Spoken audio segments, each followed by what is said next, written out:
అన్ని పార్టీలు అభ్యర్థులను ప్రకటించేశాయి. ఏపీ గడ్డపై కాంగ్రెస్ జెండాను పాతున్నానని షర్మిల మాత్రం అభ్యర్థులను ప్రకటించడం లేదు. నిజానికి ఏపీలో కాంగ్రెస్కు ఆ సీన్ ఉందా, పార్టీలో పోటీ చేసేందుకు అసలు అభ్యర్థులు ఉన్నారా, ఇవన్నీ నిన్నటి వరకు జరిగిన డిస్కషన్స్. కానీ ఒక్క లిస్టుతో అన్ని ప్రచారాలకు చెక్ పెట్టారు ఏపీ కాంగ్రెస్ చీఫ్.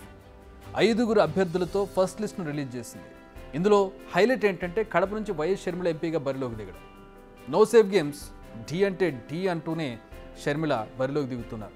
ఓ రకంగా కడప గడపలో వైఎస్ఆర్ ఫ్యామిలీ పొలిటికల్ ఫైట్ మొదలైనట్టుగా కనపడుతోంది. వైఎస్ వర్సెస్ వైఎస్ వార్కు అన్ని రెడీ అయిపోయాయి. ఓవరాల్గా చూస్తే బాబాయి హత్య, అక్కా తమ్ముడి ఫైట్, ఇదే అంశంపై ఇప్పుడు రాజకీయం మొత్తం నడవనుంది.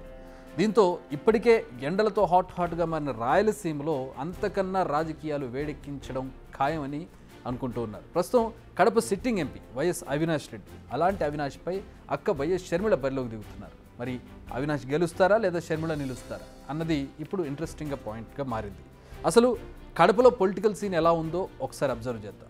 4 దశాబ్దాలుగా కడప ఎంపీ స్థానంలో వైఎస్ కుటుంబ సభ్యులే ఉంటూ ఉన్నారు. 2014, 2019 ఎన్నికల్లో 2 సార్లు గెలిచిన అవినాష్ రెడ్డి ముచ్చటగా 3వసారి బరిలోకి దిగనున్నారు. ఆయన సిట్టింగ్ ఎంపీ, అధికారంలో ఉన్నది కూడా వైఎస్ఆర్సీ. మామూలుగానే వైసీపీకి రాయలసీమ కంచుకోట. అందులో సీఎం జగన్ సొంత ఇలాకా కావడంతో ఆ జిల్లా మొత్తం ఆయన ఎఫెక్ట్ కనిపిస్తుంది. చాలా నియోజకవర్గాల్లో వైఎస్ కుటుంబ సభ్యులే బరిలో ఉన్నారు. ఈసారి కూడా వైసీపీకే ఫేవర్గా ఉన్నట్టుగా పరిస్థితులు కనపడుతున్నాయి. ఇక టీడీపీ భూపేష్ రెడ్డిని బరిలోకి దింపుతోంది. ఆయన ఆదినారాయణ రెడ్డి బంధువు. ప్రభుత్వంపై ఉన్న వ్యతిరేకత, ఆదినారాయణ రెడ్డి చరిష్మా, ఇలా అన్నీ తమకు కలిసి వస్తాయన్న ధీమాలో ఉంది టీడీపీ. ఇప్పటి వరకు ఇది సీన్. కానీ ఇప్పుడు షర్మిల ఎంట్రీతో సీన్ మారిపోనుంది.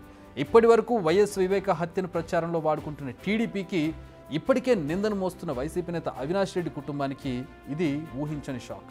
నేరుగా షర్మిల ఎంట్రీతో ఇప్పుడు వైఎస్ఆర్ అభిమానులు ఓట్లు చీరడం ఖాయంగా కనిపిస్తోంది. వివేకానందరెడ్డి కూతురు సునీత, భార్య సౌభాగ్యమ్మ కూడా వైసీపీ వ్యతిరేక రాగం వినిపిస్తున్నారు. ఇప్పుడు వీరంతా తమ మద్దతును షర్మిలకు ప్రకటించడం ఖాయంగా కనపడుతోంది. సో గ్రౌండ్ లెవెల్లో అవినాష్కు తలనొప్పులు తప్పేలా కనపడడం లేదు. నిజానికి ఒకప్పుడు తాను జగనన్న వదిలిన బాణాన్ని అని చెప్పిన షర్మిల ఇప్పుడు అదే అన్నపై విమర్శల బాణాలను వదులుతున్నారు. అన్నను అధికారం నుంచి దించడమే టార్గెట్ అన్న పంతంతో ముందుకు వెళ్తున్నారు షర్మిల. అందుకే వైఎస్ వివేక హత్యను ఆమె హైలైట్ చేస్తున్నారు. గత ఎన్నికల్లో ఇదే అంశాన్ని వాడుకొని కడప మొత్తం క్లీన్ స్వీప్ చేశారని, ఇప్పుడు మాత్రం ఆ ఛాన్స్ లేదంటూ ఉన్నారు షర్మిల. సిబిఐ దర్యాప్తు నత్తనడకన సాగడానికి కారణం జగనే అంటున్నారు. నిందితుడని తెలిసిన అవినాష్ రెడ్డి, అతని కుటుంబాన్ని వెనకేసుకొస్తుంది జగనే అంటున్నారు షర్మిల. అంతేకాదు నిందితుడిగా ఉన్న అవినాష్కు క్లీన్ చిట్ ఎలా ఇస్తారని నిలదీస్తూ వైసీపీకి ఓటు వేయొద్దంటున్నారు కాంగ్రెస్ చీఫ్. కానీ ఇదంతా షర్మిల అనుకున్నంత ఈజీనా? కాదు. ఈ విషయం షర్మిలకు కూడా తెలుసు. అందుకే తెర వెనుక మంతనాలకు తెరలేపారు ఆమె. అవినాష్ రెడ్డి లక్ష్యంగా పావులు కదుపుతున్నారు. జిల్లాలోని సీనియర్ కాంగ్రెస్ నేతలతో టచ్లో ఉంటున్నారు. అంతేకాదు డిఎల్ రవీంద్రారెడ్డి, వీరశివారెడ్డి, అహ్మదుల్లా లాంటి సీనియర్ మాజీ కాంగ్రెస్ ఎమ్మెల్యేలను పార్టీలోకి ఇన్వైట్ చేస్తున్నారు. ఇటీవలే వైఎస్ వివేక వర్ధంతి సందర్భంగా ఆత్మీయ సమావేశం పేరిట భారీ సభను నిర్వహించారు.